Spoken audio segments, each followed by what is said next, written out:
House to Home, presented by Remax Diamond Realty. All right, everybody, welcome back. House to Home is here, and Gina is in the hot seat today, the lady with all the answers to all of our questions. Half a day. Not all, but I'll try. And you've got that lovely smile. So how are you able to retain so much knowledge in your head and still look so glamorous? You know what? I can't even answer that question. It's called being a professional, right? I hope so, yeah. Yeah, there you go. Well, you certainly are one. And one thing that I would like to ascertain of that big brain of yours is parental subdivision. I'm hearing that term a lot more, maybe because it's tax season or maybe because the market is what it is right now and everything like that. But what exactly is that and what are the consequences of it? So a parental subdivision is when a parent, myself, I decide that I want to take my property and subdivide the property, and I go to the government to say, you know, I'm interested in cutting up my property, but I perhaps have more kids than land in most cases. Because a parental subdivision allows that person to cut up the property below the normal minimum lot sizes. So even though, you know, we look at there's two government agencies that we're particularly interested in when we talk about subdividing your property, and one of them is land management, because they tell you what is allowed by law. And the second one is EPA. Most people don't understand that EPA regulations really govern what you could do with the land. So when somebody comes to me and they say, Gina, I want to cut up my property and I want to cut it up into 5 pieces. Well, first, let's look at the law to see if the law allows you to do that.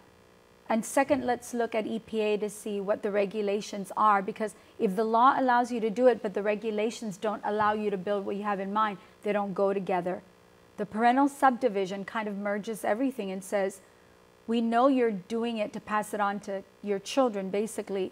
And so because of that, we're going to waive, or we're going to give you different regulations that you can apply. So you could actually have smaller lots.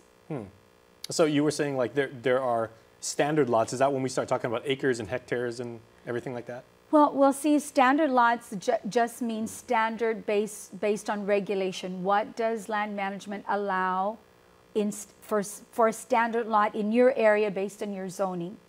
So there's no true definition of standard. We look at your zoning first, your location second, and how EPA regulates you depending on where you're at.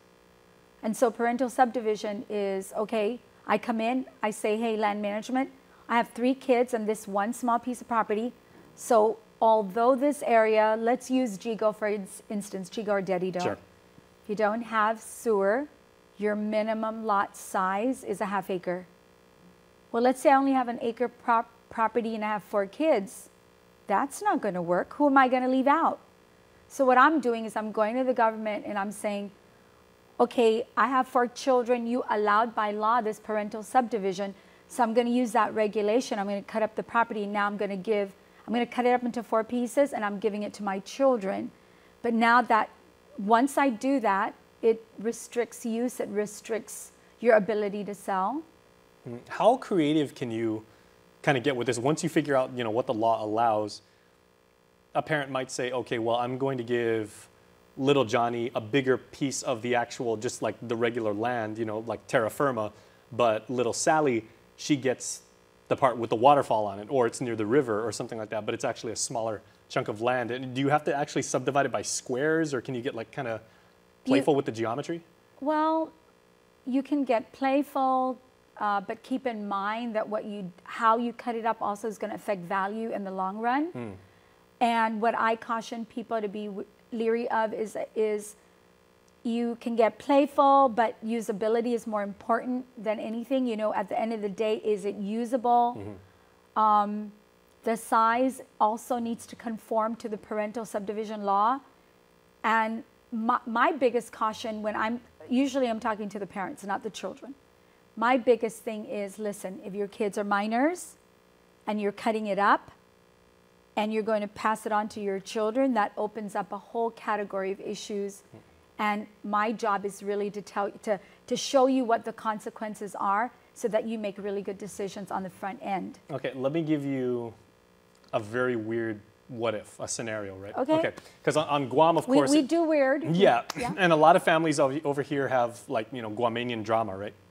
Say Yeah. a parent cuts up their land and everything like that. They said, okay, I'm giving my 5 kids 5 equal plots of my 100-acre land. Right? And typically that's what they do, 5 equal or 4 equal, whatever. It's equal pieces. How about if when they're doing that, they discover that on one of the plots of land, there's actually oil bubbling up underneath it.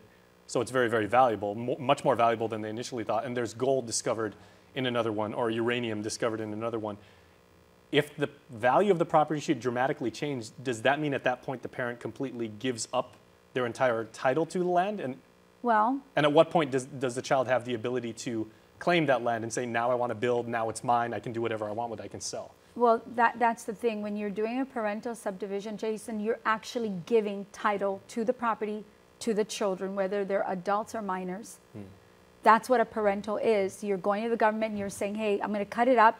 It's minimum lot, it's smaller lot than what the government normally allows, but it's for the sole purpose. The reason I'm asking you to allow me to do this is because I'm actually giving it to my children.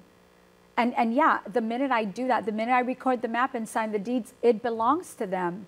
And if they're minors, there's no going back. It belongs to them, period. You cannot take it away. They already own it at that point. So if there's gold, oil, whatever, it's theirs. So if there's a drama now, you got to go to court to resolve that whole, and it's a whole big mess.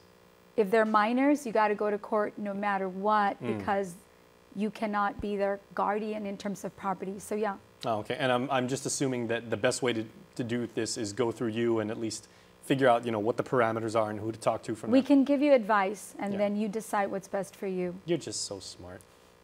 I wish I could be like 10% as smart as you when it came to like real estate or anything, You're or too life. modest, Jason. Or life. Thank Thank you you so much. We appreciate it. We'll see you next week. Okay. And we will see you after this commercial break.